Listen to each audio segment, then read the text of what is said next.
ኦሪት ዘሌዋውያን ምዕራፍ 11 እግዚአብሔር ሙሴንና አሮንን እንዲህ አላቸው። እስራኤላውያን እንዲህ በሏቸው፣ በየብስ ከሚኖሩ እንስሳት ሁሉ የምትበሏቸው እነዚህ ናቸው። ሰኮናው የተሰነጠቀውን የሚያመሰኳውንም ማንኛውንም እንስሳ መብላት ትችላላችሁ። የሚያመሰኩ ሆነው ሰኮናቸው ያልተሰነጠቀ ወይም ሰኮናቸው የተሰነጠቀ ሆነው የማያመሰኩትን አትብሉ። ግመል ያመሰኳል፣ ሰኮናው ስላልተሰነጠቀ ግን በእናንተ ዘንድ ርኩስ ይሁን። ሽኮኮ ያመሰኳል፣ ሰኮናው ስላልተሰነጠቀ ግን በእናንተ ዘንድ ርኩስ ይሁን። ጥንቸል ያመሰኳል፣ ሰኮናው ስላልተሰነጠቀ ግን በእናንተ ዘንድ ርኩስ ይሁን። አሳማ ሰኮናው የተሰነጠቀ ቢሆንም ስለማያመሰኳ በእናንተ ዘንድ ርኩስ ይሁን።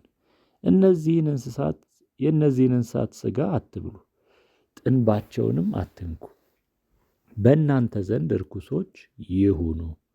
በባሕሮችና በወንዞች ውሃ ውስጥ ከሚኖሩት ፍጡሮች ክንፍና ቅርፊት ያላቸውን መብላት ትችላላችሁ። ነገር ግን በባሕሮችና በወንዞች ውስጥ ከሚኖሩ ፍጡሮች ሁሉ ከሚንፏቀቁትም ወይም በውሃ ውስጥ ከሚኖሩት ሕይወት ካላቸው ሌሎች ፍጡሮች መካከል ክንፍና ቅርፊት የሌላቸውን በእናንተ ዘንድ አስጸያፊዎች ይሁኑ።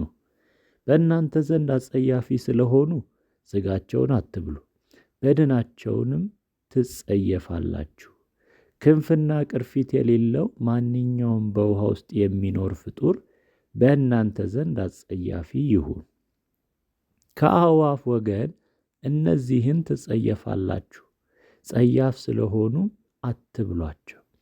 ንስር፣ ጥምብ አንሳ፣ ግልገል አንሳ፣ ጭላት፣ ማንኛውም አይነት ጭልፊት፣ ማንኛውም አይነት ቁራ፣ ሰጎን፣ ጠላቋ፣ ዝይ፣ ማንኛውም አይነት በቋል፣ ጉጉት፣ እርኩም፣ ጋጋኖ፣ የውሃ ዶሮ፣ ይብራ፣ ስደተኛ አሞራ፣ ሽመላ፣ ማንኛውም አይነት ሳቢሳ፣ ጅንጁላቴ፣ ወፍና የሌሊት ወፍ፣ ክንፍ ኖሯቸው በአራት እግር የሚንቀሳቀሱ ነፍሳት ሁሉ በእናንተ ዘንድ አስጸያፊዎች ይሁኑ። ነገር ግን ክንፍ ኖሯቸው በአራት እግር ከሚንቀሳቀሱት ነፍሳት መካከል ከምድር በሚፈናጠሩበት እግራቸው አንጓ ያለባቸውን መብላት ትችላላችሁ። ከነዚህም ማንኛውም አይነት አንበጣ፣ ፌንጣ፣ ኩብኩባ መብላት ትችላላችሁ። ነገር ግን ክንፍ ኖሯቸው በአራት እግር የሚንቀሳቀሱትን ፍጥረታት ተጸየፏቸው። ከነዚህም የተነሳ ትረክሳላችሁ። የእነዚህ በድን የሚነካ ሁሉ እስከ ማታ ድረስ ርኩስ ይሆናል። የእነዚህንም በድን የሚያነሳ ሰው ሁሉ ልብሱን ይጠብ፣ ሆኖም እስከ ማታ ድረስ ርኩስ ነው።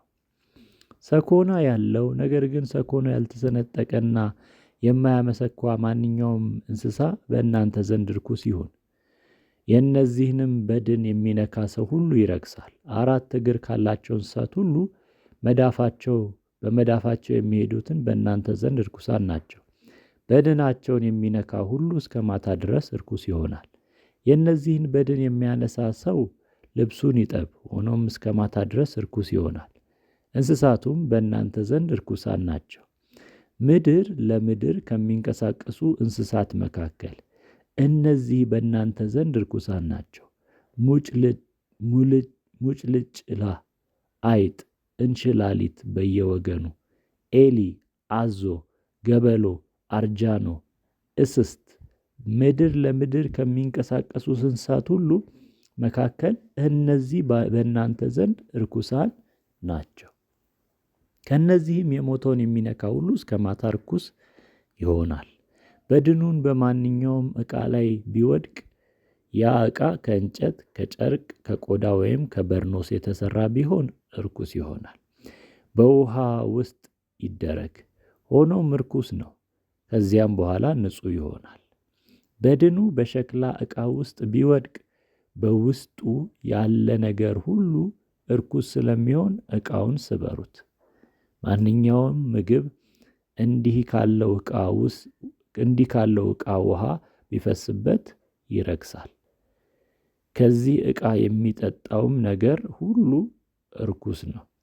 ከበድናቸው አንዱ የወደቀበት ነገር ሁሉ ይረክሳል። ምድጃ ይሁን ማሰሮ ይሰበር፣ ርኩሳን ናቸው፣ እናንተም ተጸየፏቸው። ነገር ግን ምንጭ ወይም የውሃ ማጠራቀሚያ ጉድጓድ ንጹሕ እንደሆነ ይቆያል። ሆኖም በድኑን የነካ ይረክሳል። በሚዘራ ዘር ላይ በድን ቢወድቅ ዘሩ ንጹሕ እንደሆነ ይቆያል። ነገር ግን በዘሩ ላይ ውሃ ከፈሰሰበት በኋላ በድን ቢወድቅበት ዘሩ በእናንተ ዘንድ እርኩስ ነው። እንድትበሉ ከተፈቀደላችሁ እንስሳት አንዱ ቢሞት በድኑን የሚነካ ማንኛውም ሰው እስከ ማታ ድረስ እርኩስ ይሆናል። ማንም ሰው ከበድኑ ቢበላ ልብሱን ይጠብ፣ ሆኖም እስከ ማታ ድረስ እርኩስ ነው። በድኑን የሚያነሳ ልብሱን ይጠብ፣ ሆኖም እስከ ማታ ድረስ እርኩስ ይሆናል። ምድር ለምድር የሚንቀሳቀስ ማንኛውም ፍጡር ጸያፍ ነው፣ አይበላም።